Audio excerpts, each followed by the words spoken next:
Drame, on parlait donc de ce mort à la suite d'une coulée de boue. On va se poser la question avec vous, Fanny Weisscheder. C'est quoi une lave torrentielle pour qu'on comprenne la situation et qu'on comprenne comment cet accident a pu arriver? Alors regardez déjà à quoi ça ressemble ces images d'archives d'il y a à peine quelques jours, parce qu'on le disait, la commune de Six-Fer-à-Cheval a déjà connu un épisode similaire récemment.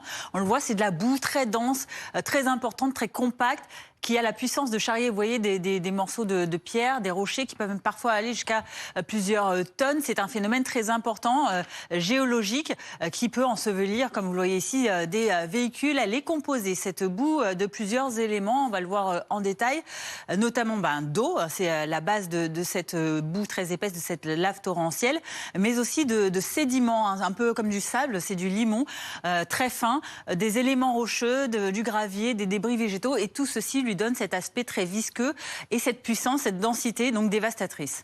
Et comment ça se déclenche, Fanny? Alors ça se déclenche généralement à haute altitude, c'est donc un phénomène montagneux typiquement, avec plusieurs étapes. En fait, ce qui se passe, c'est généralement, habituellement en tout cas en fin de printemps, début d'été, pendant les orages, les grosses précipitations donc tombent au fond des vallées, comme ça au-dessus des montagnes.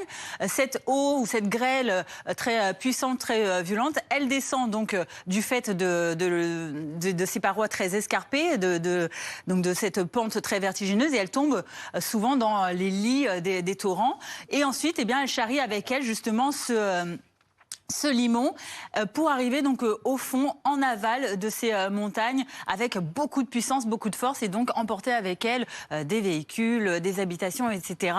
On va voir dans le détail justement sur ces images également d'archives ce que ça a donné quand on arrive donc en aval de ces laves torrentielles, un gros torrent donc de boue immense au pied des habitations même, qui peuvent donc emporter, je disais, du matériel, mais aussi malheureusement des vies, avec ces deux pertes en à peine 10 jours. Merci beaucoup, Fanny. Olivier Galichian, on voit ces images assez impressionnantes.